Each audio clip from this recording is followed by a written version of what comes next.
Welcome to Prayers of the Soul, where we explore the stories in the Bible that challenge everything we think we know about faith, suffering, and God Himself. If you want more powerful biblical truths that go deeper than Sunday school, subscribe and comment which story you want us to cover next. Now let me tell you about the day God and Satan had a conversation, and a good man lost everything because of it. His children died, his wealth vanished, his health was destroyed. His wife told him to curse God and die, and through it all, Job never knew why. He never knew that his suffering was the result of a cosmic wager, a test he didn't volunteer for, a bet between God and the devil. This is the story of Job, the man who lost everything.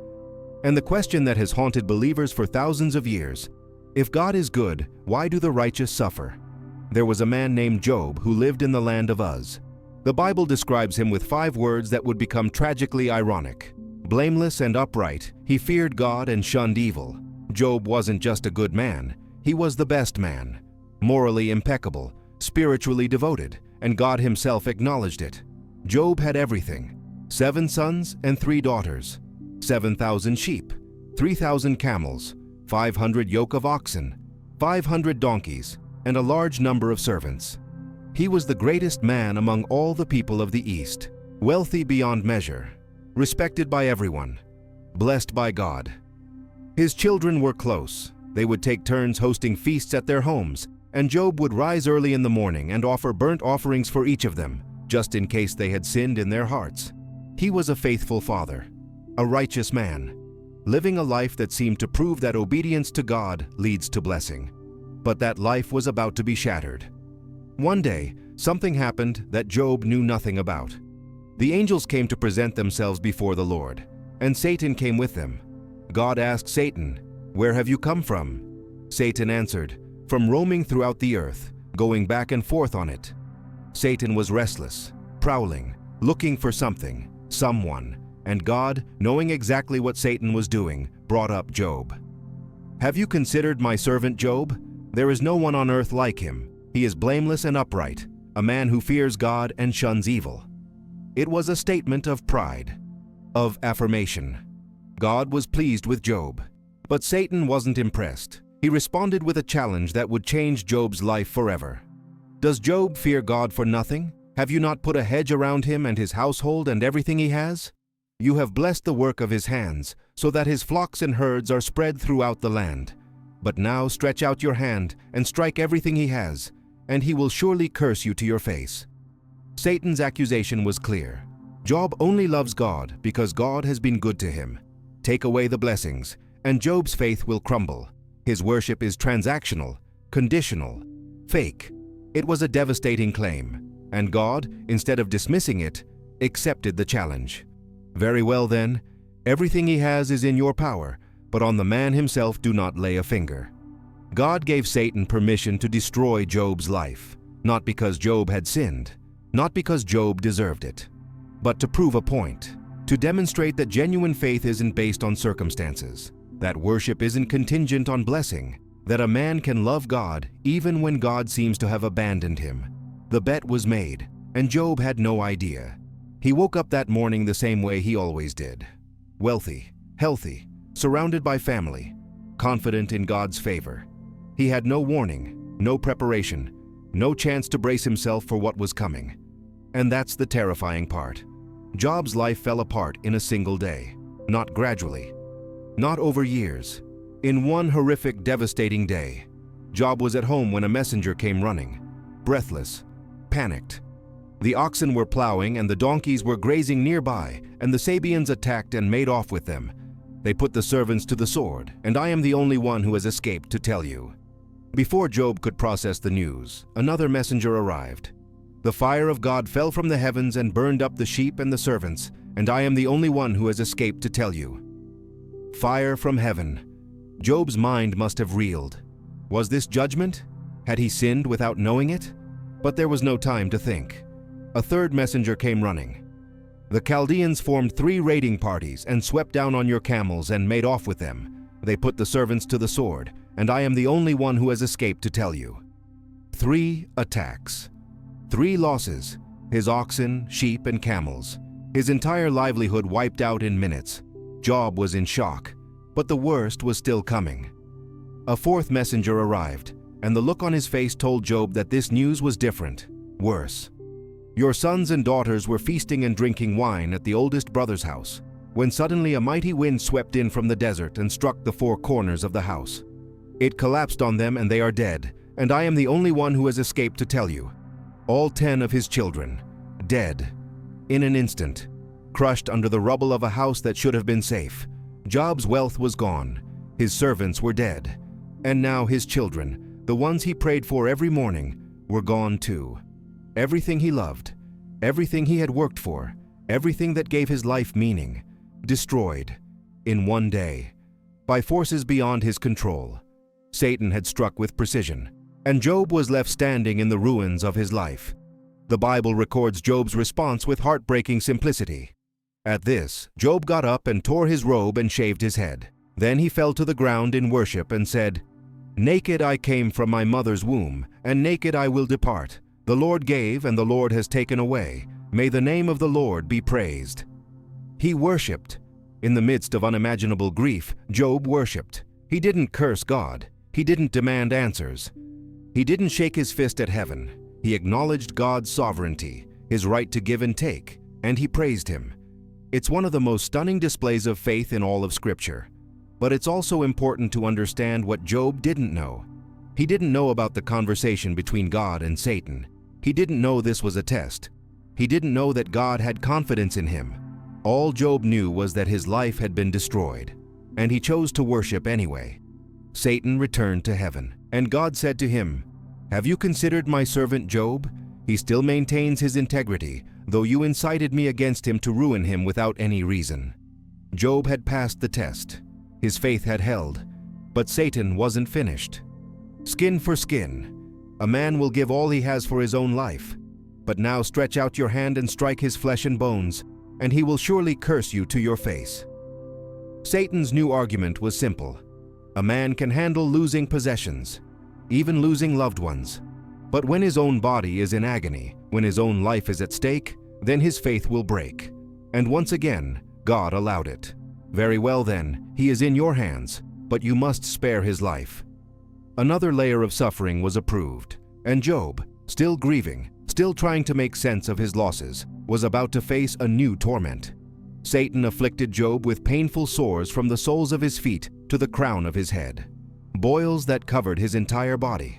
The pain was excruciating. Job sat among the ashes, scraping his skin with broken pottery, trying to find relief.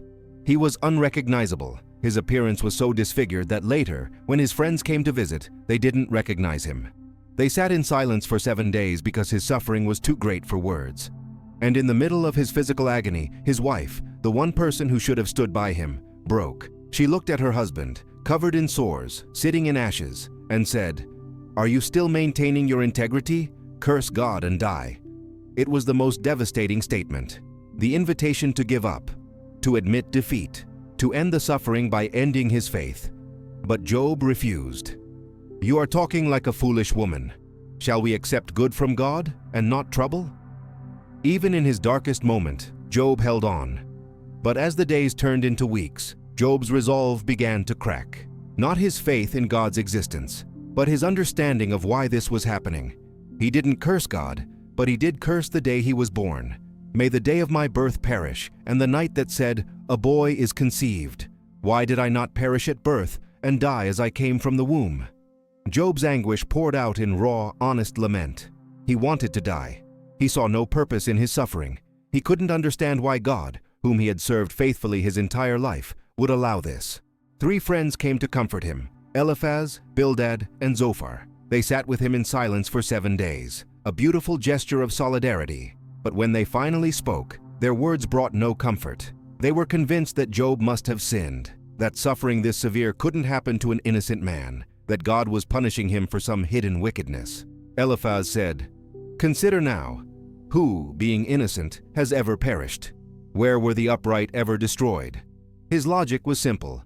Good people are blessed, bad people are punished. If you're suffering, you must be bad. Bildad agreed. When your children sinned against him, he gave them over to the penalty of their sin. He suggested that Job's children died because of their own sin, that God was just in killing them. Zophar was even harsher. Know this: God has even forgotten some of your sin. He accused Job of being worse than he appeared, that God was actually going easy on him. These were Job's friends, and their theology was crushing him. They believed in a transactional God, a God who operates on strict cause and effect. Obey and be blessed. Sin and be punished. Simple, neat, predictable, but completely wrong. Because Job hadn't sinned, and his suffering wasn't punishment. It was a test he never asked for, a wager he knew nothing about. And his friends' attempts to explain it only added to his pain. Job listened to his friends accuse him, day after day, week after week. They spoke with confidence, with certainty, with the kind of theological precision that felt true but was actually cruel. And Job, sitting in his ashes, covered in sores, grieving his children, listening to his friends call him a secret sinner, reached his breaking point. He responded not with anger, but with devastating honesty. You are worthless physicians, all of you, if only you would be altogether silent. For you, that would be wisdom. Job wasn't rejecting God. He was rejecting their simplistic answers, their neat formulas that didn't match his reality. He knew he hadn't sinned in the way they claimed. He knew his suffering wasn't deserved, and their insistence that it was made everything worse. Miserable comforters are you all? Job cried out. They had come to help. But their theology wounded him more than the boils on his skin. Job turned his lament toward God, not in rebellion, but in desperate confusion. Why do you hide your face and consider me your enemy? Does it please you to oppress me, to spurn the work of your hands? Job wasn't denying God's sovereignty. He was questioning God's justice. He was asking the question that every suffering person asks: why? Why me? Why this? Why now? He wanted answers. He wanted a trial. He wanted to stand before God and hear an explanation. Oh, that I had someone to hear me. I sign now my defense. Let the Almighty answer me. Job was willing to face God. He wasn't running from him. He was running toward him, demanding an audience, insisting on clarity. Because silence was worse than judgment. Not knowing was worse than being condemned. Job's faith hadn't died, but it had been stripped down to its raw, agonizing core. And what remained was a man clinging to God, even while accusing him of injustice. The speeches went back and forth. Job defending his innocence, his friends insisting he was guilty. And in the middle of it all, a question hung in the air. Does righteousness guarantee blessing? Does suffering always mean sin? And if not, then what does it mean? Why would a good God allow a good man to suffer? These weren't abstract theological questions. They were Job's lived reality, his flesh and blood, his dead children and ruined life. And no one had answers. Eliphaz spoke of visions and angelic revelations, trying to prove his point. Bildad quoted ancient wisdom, appealing to tradition. Zophar accused Job of arrogance for claiming innocence, but none of them could explain Job's suffering in a way that made sense, because they were operating from a flawed premise. They believed that God's justice is always immediate and visible, that blessing equals approval and suffering equals punishment. But Job's life was proof that it's not that simple. Job cried out with some of the most haunting words in Scripture. Why do the wicked live on, growing old and increasing in power? Their homes are safe from fear. The rod of God is not on them. He was seeing what we all see, that life isn't fair, that evil people often prosper while good people suffer. And if God is in control, then how do we explain that? Job wasn't losing his faith. He was wrestling with the reality that faith doesn't protect you from pain, that righteousness doesn't guarantee comfort, that serving God doesn't mean life will be easy. These were truths that shattered the transactional theology of his friends and forced Job to confront a more complex, more painful, more honest understanding of God. A God who is sovereign but whose ways are not always comprehensible. A God who allows suffering without always explaining why. A God who can be trusted even when he doesn't make sense. Then a younger man named Elihu, who had been sitting quietly, listening to the entire debate, finally spoke. He was angry at Job for justifying himself rather than God, and angry at the three friends for condemning Job without proving he had sinned. Elihu offered a different perspective. He suggested that suffering isn't always punishment, that sometimes God uses pain to refine, to discipline, to teach, that suffering can be redemptive. God does speak, now one way, now another, though no one perceives it. In a dream, in a vision of the night, when deep sleep falls on people as they slumber in their beds, He may speak in their ears and terrify them with warnings, to turn them from wrongdoing and keep them from pride. Elihu was saying that suffering can be a form of communication, a way God gets our attention, redirects our path, prevents greater disaster. It was closer to the truth than what the other three had said, but it still didn't fully explain Job's situation, because Job wasn't being refined, he wasn't being warned, he was being tested, and the test wasn't about him at all.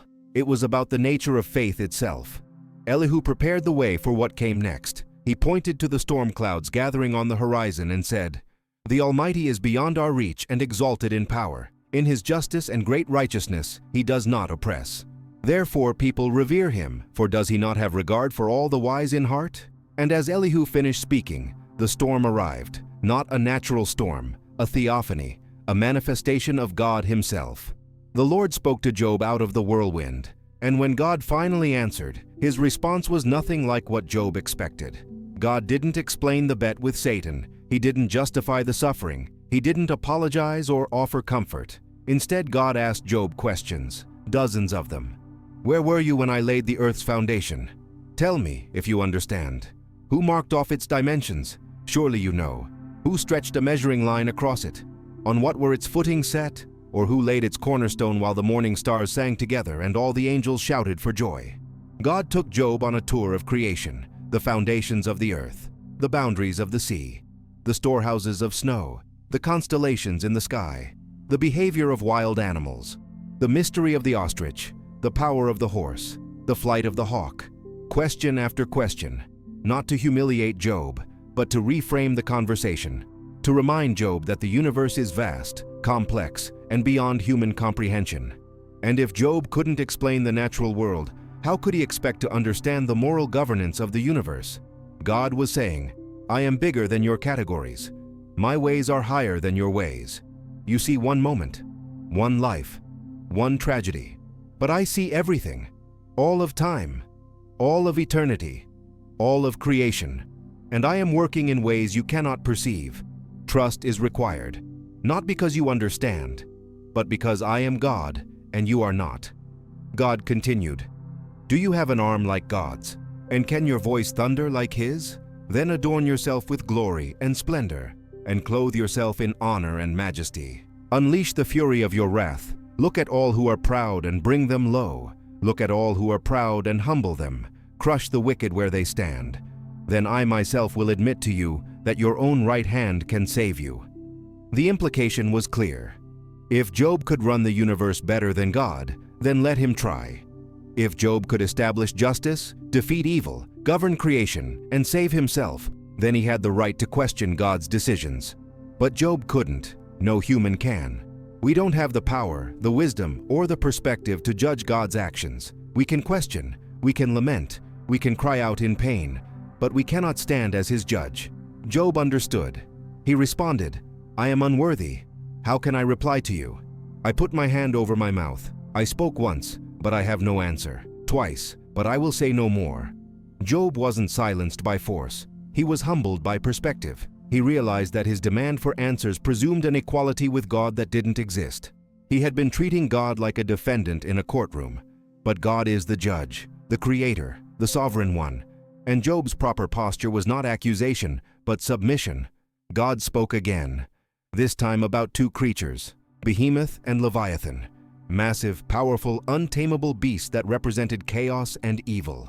God described them in detail and then asked Job, "Can you pull in Leviathan with a fish hook or tie down its tongue with a rope? Will it make an agreement with you for you to take it as your slave for life?" The point was clear. There are forces in the world, evil and chaos and suffering, that humans cannot control, but God can.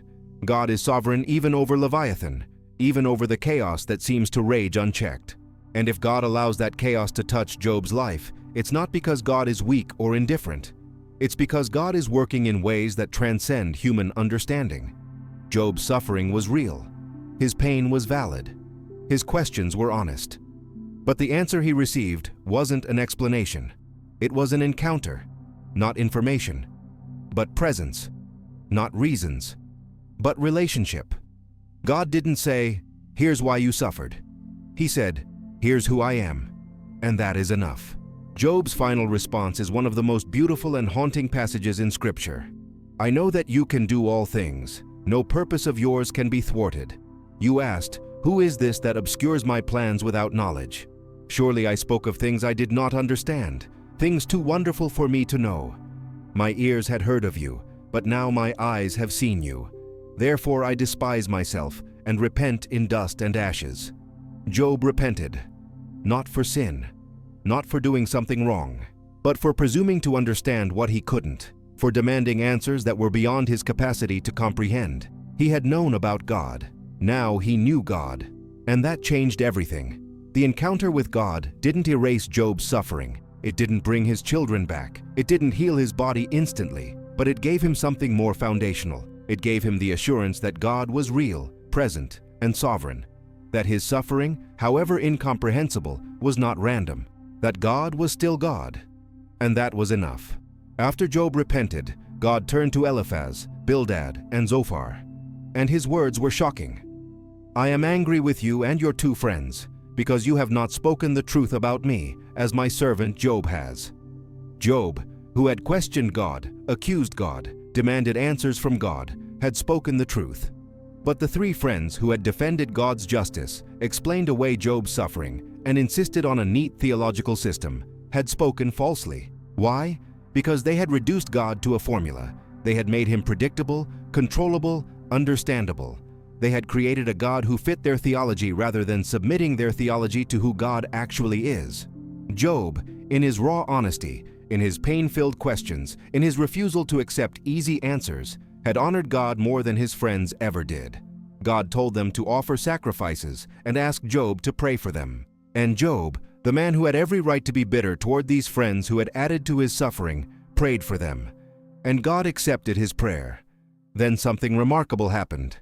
After Job had prayed for his friends, the Lord restored his fortunes and gave him twice as much as he had before. Job's brothers and sisters and everyone who had known him came and comforted him. They gave him gifts. His wealth was restored, doubled. He had 14,000 sheep, 6,000 camels, 1,000 yoke of oxen, and 1,000 donkeys, twice what he had before, and God gave him 10 more children, 7 sons and 3 daughters. The Bible even records the names of his daughters, which was unusual, highlighting their extraordinary beauty. Job lived another 140 years. He saw his children and their children to the 4th generation. And then he died, old and full of years. The ending feels like a fairy tale, a restoration, a reward for endurance. But it's important to recognize what wasn't restored. His first 10 children didn't come back. The years of suffering didn't disappear. The pain didn't get erased.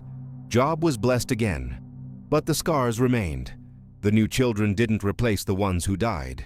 They were different people, loved but not substitutes.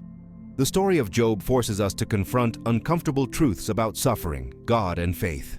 The first and most disturbing truth is that righteous people suffer, and not always because of sin. Job's friends operated from a worldview that said suffering equals punishment and blessing equals reward. It's a comforting theology because it's simple, predictable. It makes the world feel just. But it's wrong. Job suffered not because he sinned, but because he was righteous. His suffering was a test of whether genuine faith exists.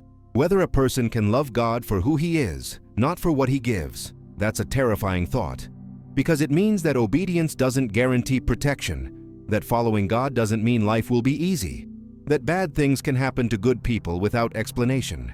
And if that's true, then we have to rethink everything we've been taught about how God works. The second truth is that God is sovereign even over Satan. Satan couldn't touch Job without permission. Everything he has is in your power, but on the man himself do not lay a finger. Later, he is in your hands, but you must spare his life. Satan operated within boundaries set by God. He wasn't an equal opponent. He was a created being with limited authority. And that raises a difficult question. If God set the limits, if God allowed the suffering, if God could have said no, then isn't God responsible? The answer is yes. And the Bible doesn't shy away from that. God took responsibility. He said to Satan, "You incited me against him to ruin him without any reason." God acknowledged his role, but he also had purposes that transcended Satan's intentions. Satan wanted to prove that Job's faith was fake.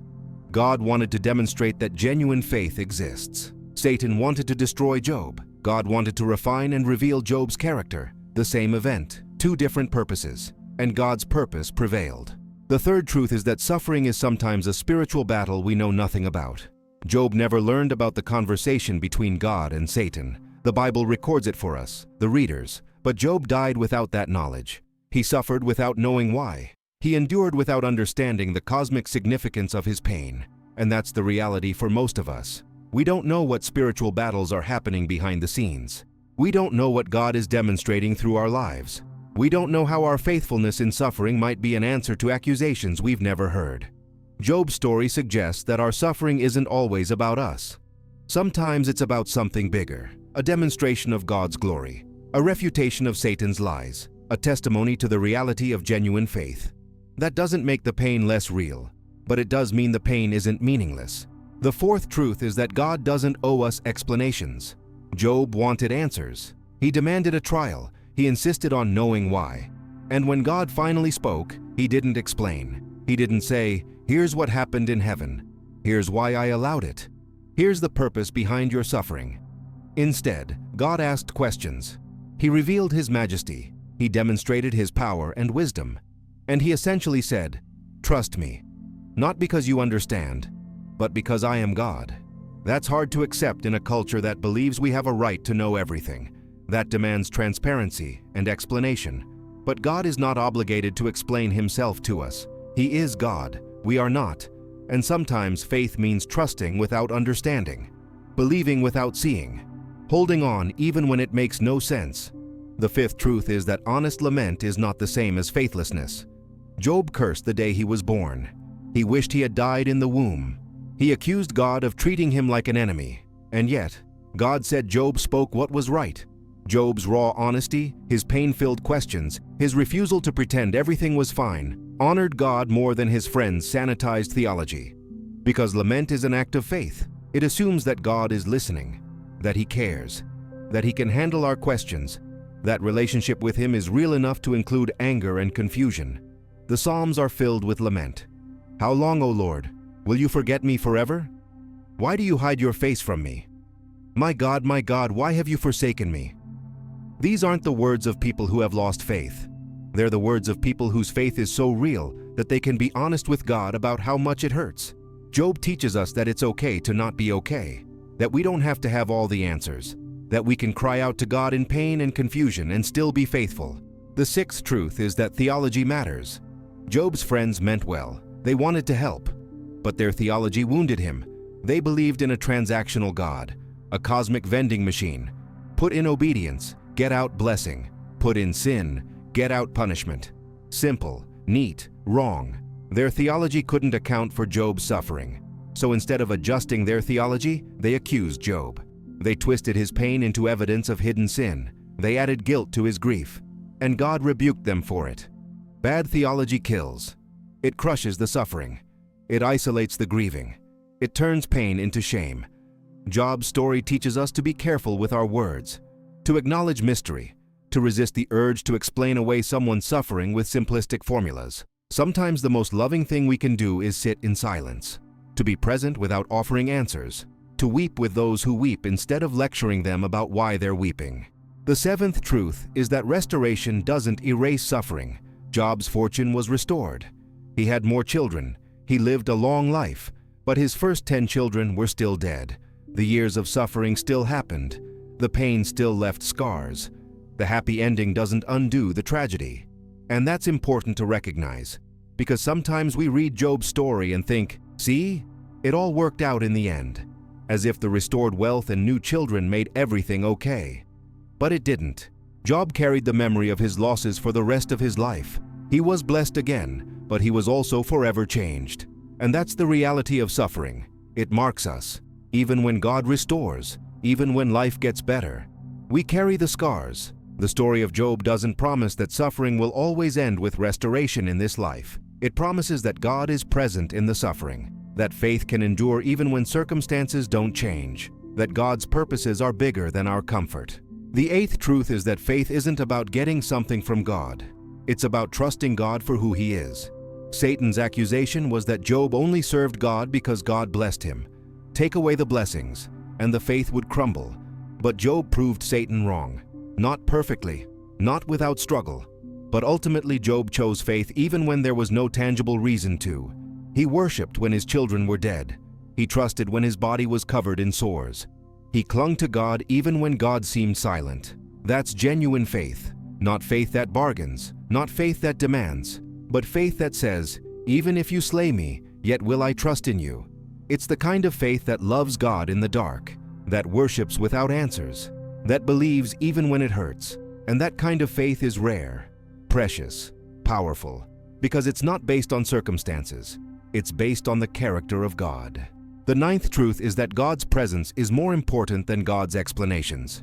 Job wanted to know why, but what he received was who. He encountered God, not in a distant, abstract way, but in a direct, overwhelming, undeniable way. "My ears had heard of you, but now my eyes have seen you."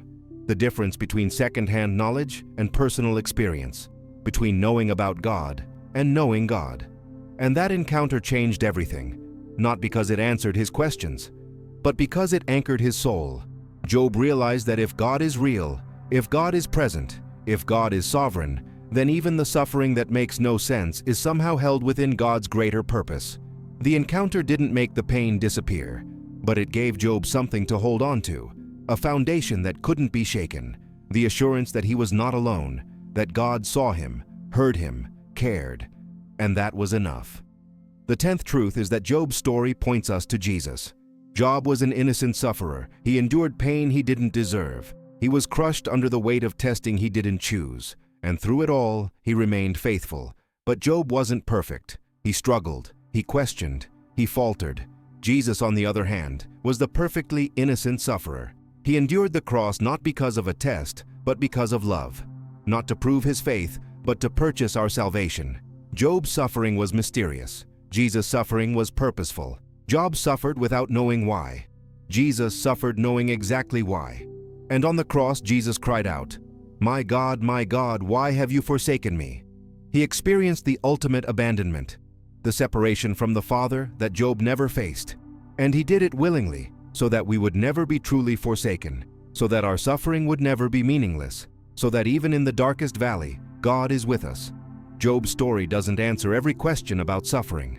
It doesn't explain why bad things happen to good people in a way that satisfies our need for clarity. But it does give us something more important. It gives us a framework for enduring, a model of faith that doesn't require understanding, a God who is present even in the whirlwind, and the assurance that our suffering, however incomprehensible, is not outside of God's sovereign care.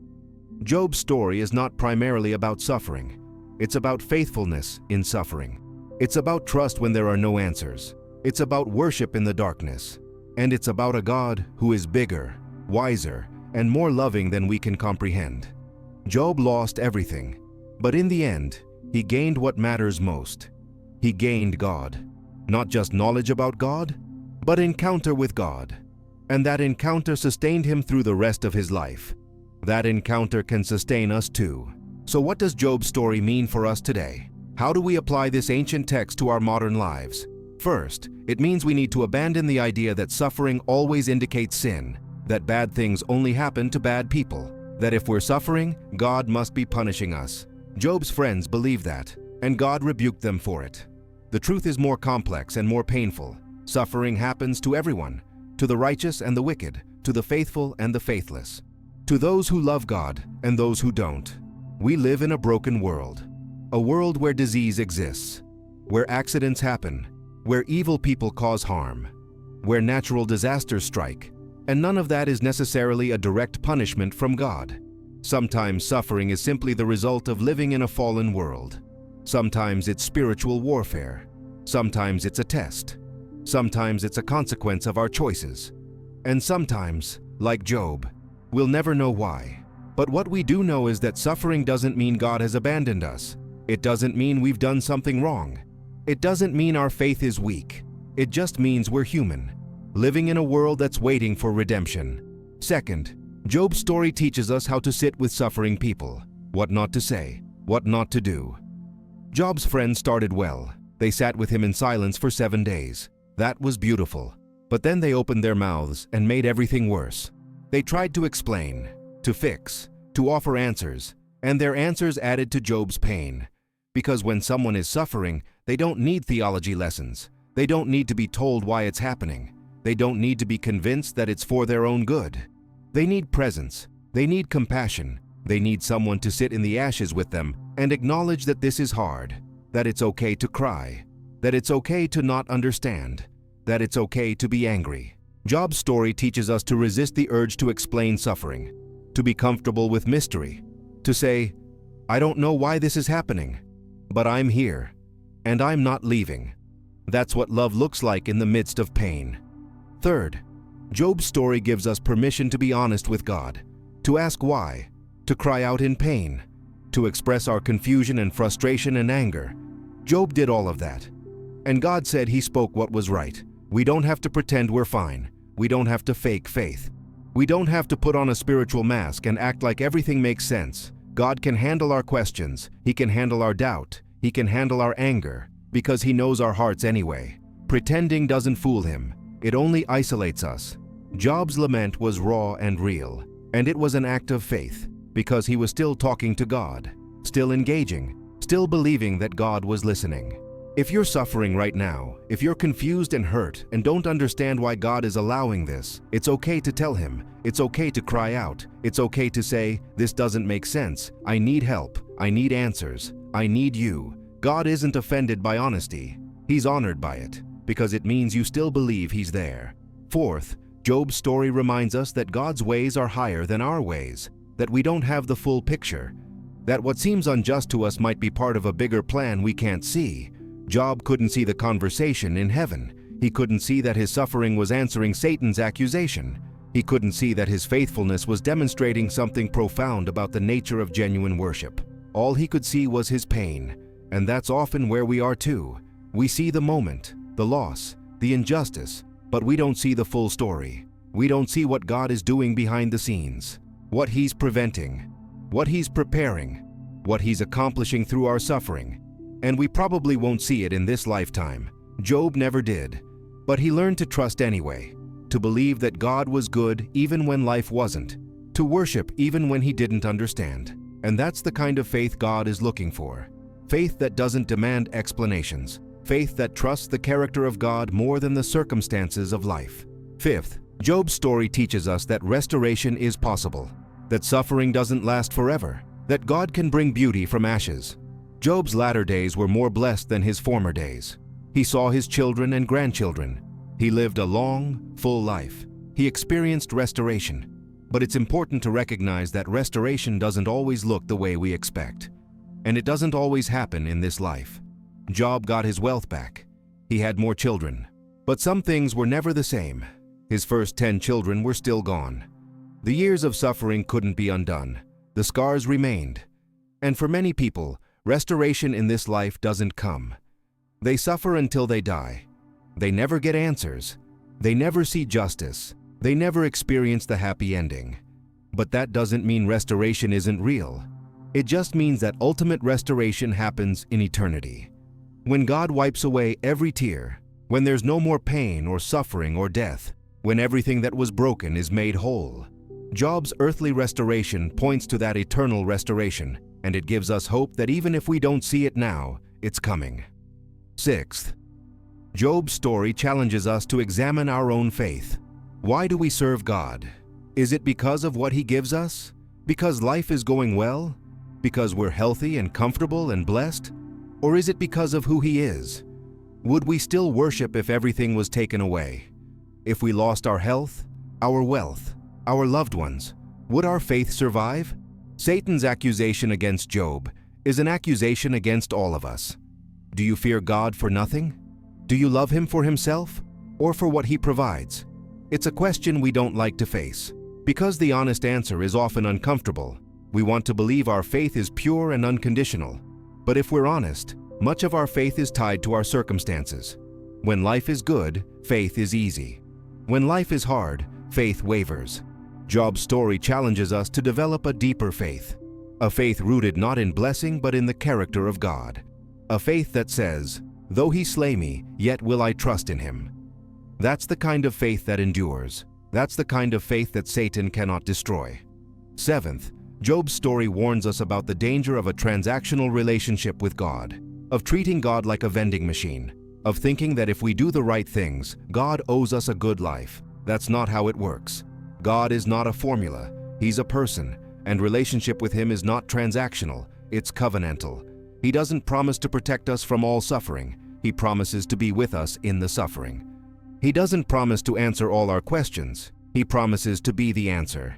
He doesn't promise to make life easy. He promises to make us whole. Job learned that the hard way. He thought righteousness would shield him. It didn't. But what he discovered was something better, that God Himself is the reward, that knowing God is more valuable than anything God can give, that presence is better than explanation, and that even in the darkest suffering, God is enough.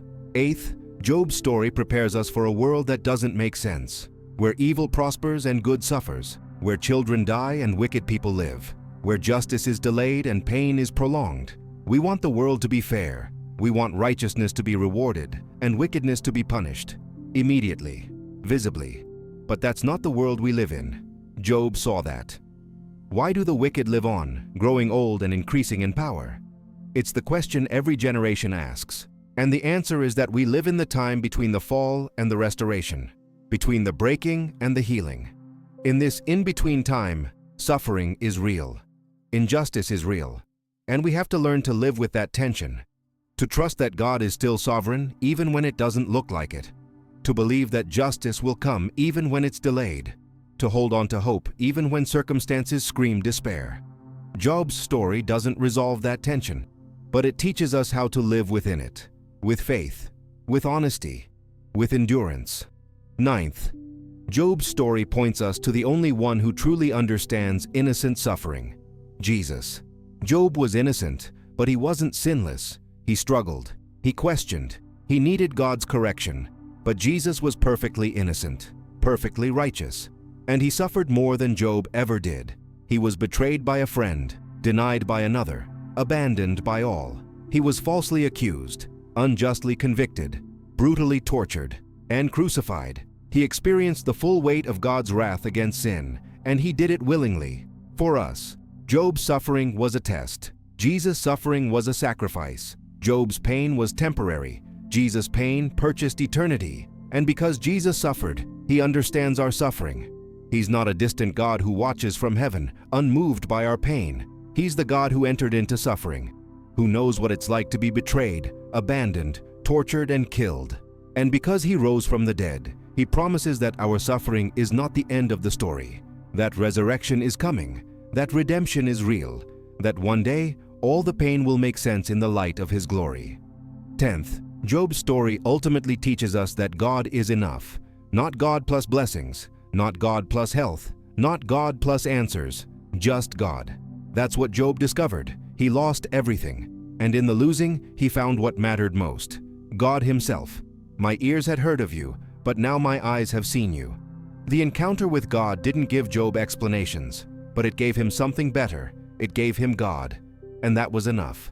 If you're in the middle of suffering right now, if you're asking why, if you're struggling to hold on to faith, Job's story is for you. It's the reminder that you're not alone, that your suffering is not meaningless, that God is present even when He's silent, that faith can endure even when life doesn't make sense, and that one day you will see Him, not just hear about Him, but see Him. And in that moment, everything will change, not because the suffering will suddenly make sense, but because you will know beyond any doubt that He is real, that He is good, that He is enough, and that He has been with you all along. If this story challenged you, if it gave you hope, if it helped you see suffering in a new light, subscribe to this channel and share this video with someone who's going through a hard time. Comment below and tell us, what's a question you wish you could ask God? Because Job's story teaches us that it's okay to ask. It's okay to struggle. It's okay to not have all the answers. God is big enough to handle our questions, strong enough to carry our pain, and loving enough to meet us in the midst of our suffering.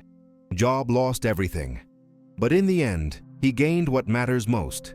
He gained God, and so can you. The same God who spoke to Job out of the whirlwind is the same God who hears your cry today. He hasn't changed. His character is the same. His love is the same. His sovereignty is the same, and His presence is available to you right now. In the middle of your pain, in the middle of your confusion, in the middle of your why, He is there, and He is enough.